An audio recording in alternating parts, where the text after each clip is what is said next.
My name is Christy, and I have been with an abusive ex-boyfriend, Brandon Woods, for a while, and I just want to document the last time he will ever hit me because I will never be around him again. But as you can see, let's see, I don't know if you can see it good. You can see it better not on camera, but of course I got a black eye. And then right here is a giant bruise. And right here is a bruise. Don't know if you can see it, but you can see my lip is swollen. Like this side. And it's busted just a little. It's healed by now. This has been 3 days ago. But you can see it's a little more swollen than the other. See, this side looks smaller. This side looks a little bigger. It's went down a lot. My face was swollen huge. I mean, it's still very sore to the touch, but what happened was I went to his house. I had his cell phone. I was going to take it back. He had left it. And I went to his house, and according to him, he had messaged me in a Facebook message earlier that day and told me if I didn't trust him, then we were done, and he didn't want to have anything else to do with me. Which, truth be told, he was talking to a girl on Facebook already, and that's why he did that to me. So, according to him, we broke up like at 1 o'clock that day, even though I didn't receive the message. I mean, it's on my computer now, but I hadn't received the message at the time. So I got there, and this car pulls up with 2 girls in it. And I said, "Are you expecting company?" He said no. But he wouldn't let me in his house. So I go out to the car, and I'm like, "What are you guys doing here?" "Well, is this where Brandon Woods lives?" "Yes, it is." He told me to come pick him up. Come pick him up so we could go out on a date. I said, "Do you not know that he is not single?" She said, "No, he told me he was single and to pick him up so we could go out on a date." And how did you meet him is what I said. Facebook. I just met him on Facebook.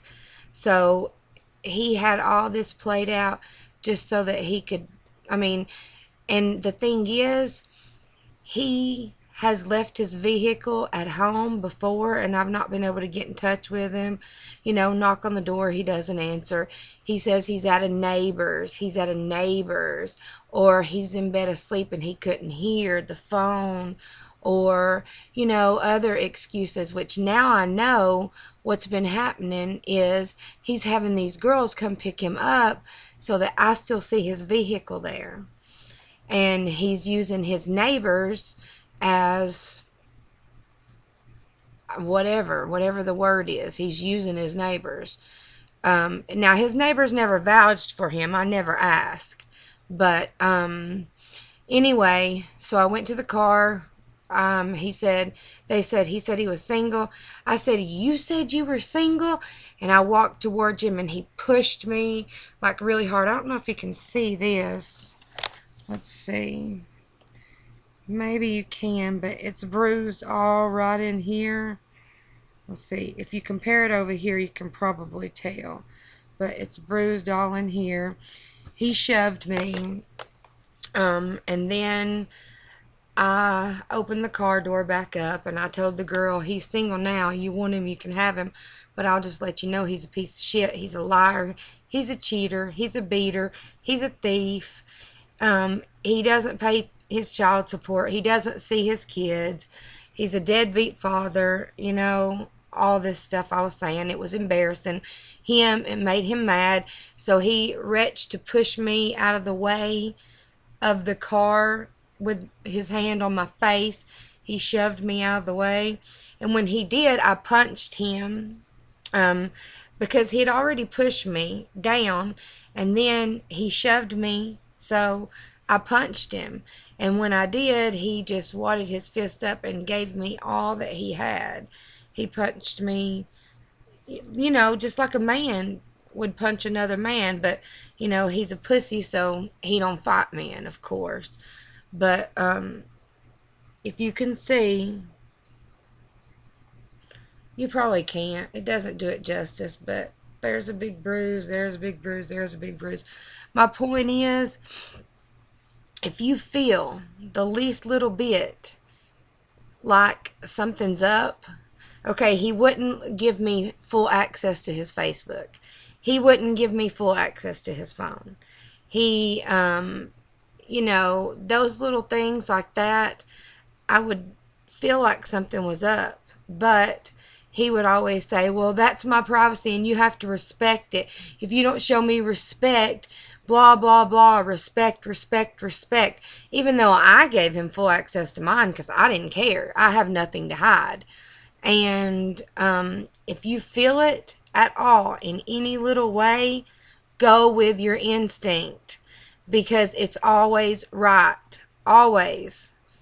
He is a cheater. If anybody out there knows Brandon Woods, Cookeville, Tennessee, he's a short, bald, fat little black guy, 5'5", big arms, big belly, but big arms. Don't mess with him because I'm just telling you, he is a great, great talker. He knows how to play you. He knows exactly what to say. He'll say, okay, he's bragged to me before about saying, oh, I can get any girl, anytime, anywhere. And if she says she don't want me, all I got to do is tell her I don't want her and play the little role, play the little game, and she's mine. But he likes to go for girls, of course, big girls. He won't have nothing but big girls. And he says he likes big girls because they are easier to manipulate into believing that he really cares and loves them. His words were, big girls are more caring and more sensitive. So, therefore, it's easier for him to tell big girls bullshit and they believe it. That's what his words are.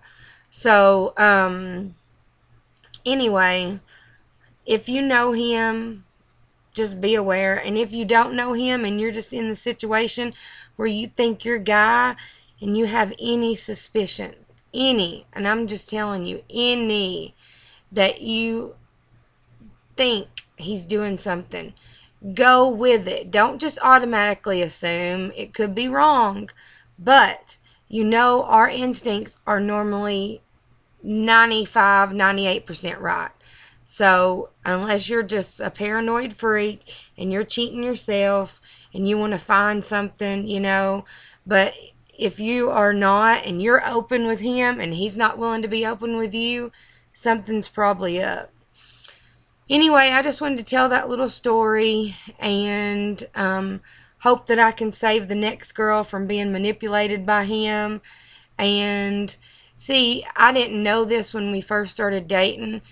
I wish I would have, but his baby mamas, both of them, he beat the one. He put her in the hospital. He beat her while she was pregnant. I mean, there's just stuff that I wish I would have known before I started dating him that I found out later, and I found from his side of the story. And his side of the story was, no, that's not what happened. But what really happened was she walked in on him cheating in her house, in her bed, and she went off on him and the girl, and he beat the shit out of her, put her in the hospital. So, but his side of the story, of course, was completely different. And I didn't find this out for a long time. He is still married. He is married. And I had no clue. I had no clue. He is married and been married for like 8 years and hasn't seen her or talked to her or whatever. So he says, but I had no clue that he was married. I had no clue that he was seeing somebody when he met me and started He was cheating on her when he met me.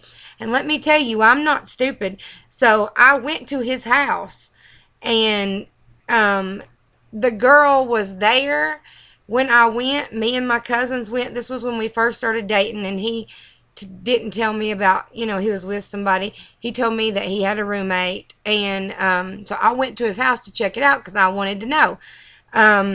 And she was there. She never said one thing about, what are you guys doing here? Nothing, nothing. So his story was pretty much easy to believe.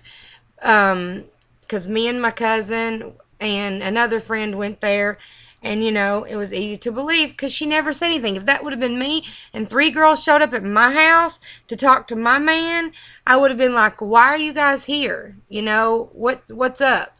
She never said nothing. Nothing. She just went into the bathroom, took her shower, come out, changed clothes, and went to town. So I didn't know. But, and then I didn't find out for a long, long, long time that he was married. But I wasn't stupid. I didn't play stupid. I tried to figure things out, but he always had it covered, and I should have known. I mean, when I look back, I should have known a lot, but I didn't.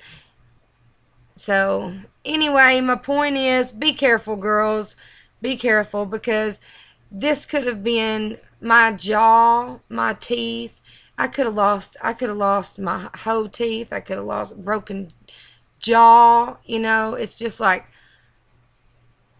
when a man is weak enough to hit a woman instead of walk away or hold her or do whatever it takes, then he's a pussy.